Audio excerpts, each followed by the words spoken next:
Thanks, Theo. Yeah, we probably need to have a meeting to agree that, but I'm sure we can manage it. And given that the two previous co-chairs, Wendy Morton, who's now a colleague of Liz Sugg in FCO and DFID as a minister, and Gillian Keegan, who's just joined the Education Department as a minister, seem to have done quite well, then it might not be a bad thing for Theo to be doing.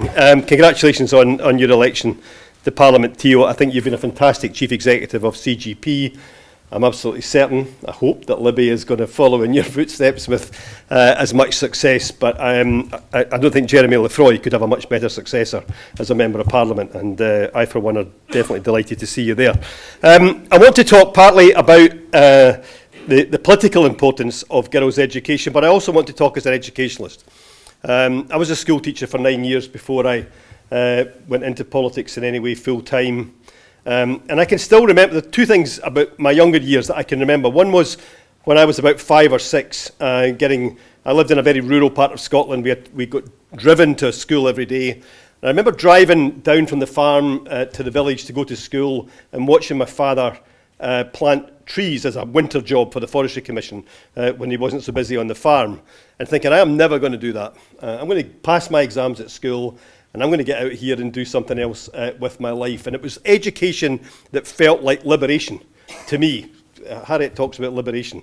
Education felt like liberation for me back then. And it still feels like that for me, for anybody in the world today, and particularly for girls. But I also remember when I was a school teacher in the former mining villages of Clackmannanshire in Scotland, the suppressed, it's not lack of, the suppressed ambition and aspiration of the girls in those communities who had not been encouraged to think about where they could go outside those communities and what they could do with their lives. And one of those girls in particular, she was 14 when I first met her, sticks in my mind. She eventually passed her maths exam very narrowly at the end of 4th year, but she went on and did a diploma in accountancy at college. And 2 years ago, she signed a £250 million deal as finance director of one of Scotland's best entrepreneurial companies. Now, she's grown through her life, but it was a spark in education and about the age of about 14, 15 that got that started. And that sticks with me as well, and that's what we need to see being possible all over the world, not just in Clackmannanshire, little Clackmannanshire in Scotland.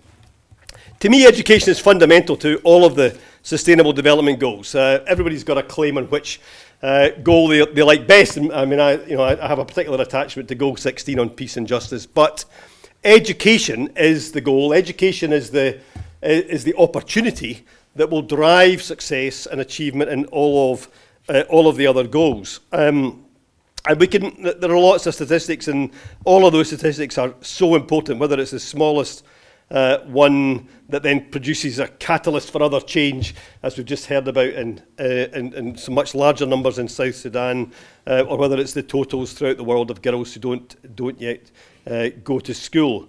But behind every one of those statistics is a human being, is a person. It's a girl with some potential.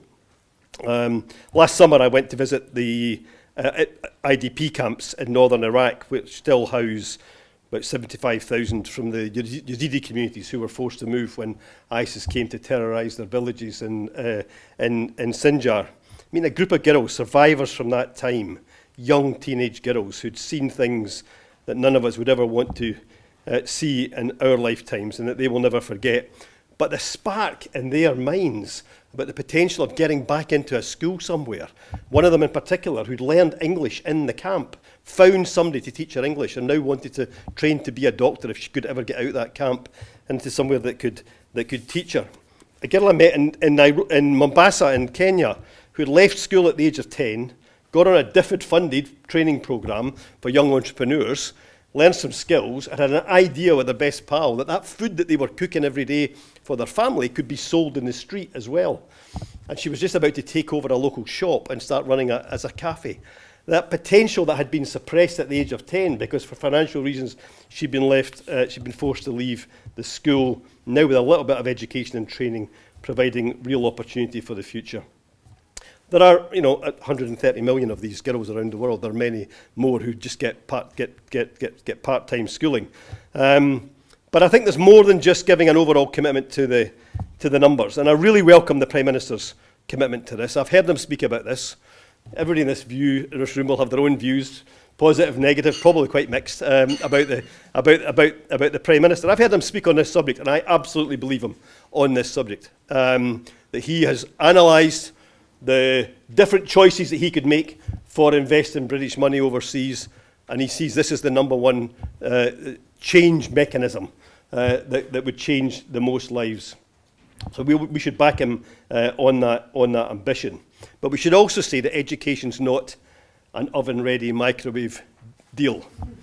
Education is deeper than that. It takes more than just counting the numbers and allocating the money to get the girls into school. We need systems, we need curriculum, we need assessment, we need inspection.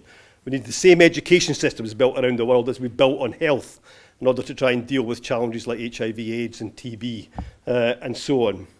And also we need to go further to harder places to make sure that no one is left behind. In the Philippines, fairly, these days, perhaps with the odd exception of a decision by the President, a relatively modern, growing economy and country where people are relatively well educated. In the Bangsamoro area, Muslim Mindanao in southern Philippines, girls are 1/3 less likely to go to finish primary school than they are even in some of the poorer parts of the northern rural Philippines. In areas where conflict exists, in areas where people have had to migrate and are living in refugee or IDP camps, in areas where perhaps a whole coastal area has been devastated by an extreme weather event, these are the places we need to try and reach with this policy. Not just go for the big numbers, not just go for the numbers we can quote at party conferences year after year, but actually go and find those places where it's most difficult and spend UK money, because it's partly our responsibility and certainly our duty to make a difference in those areas and make sure that no one is left behind. And if we do that, then I believe that not only will that girl that I first met in Clackmannan back in the 1980s when I was a school teacher be able to say, yes, she can, or some of those girls living in refugee camps who faced horrors in their lives be able to say, no, I won't. But also, we will be able to say, as a global community, yes, we did this, and no, we will not allow girls to be left behind in the way that they have been in the past. And with that challenge, I think hopefully the UK government is now prepared to really move on to a different stage of delivery. Thank you very much.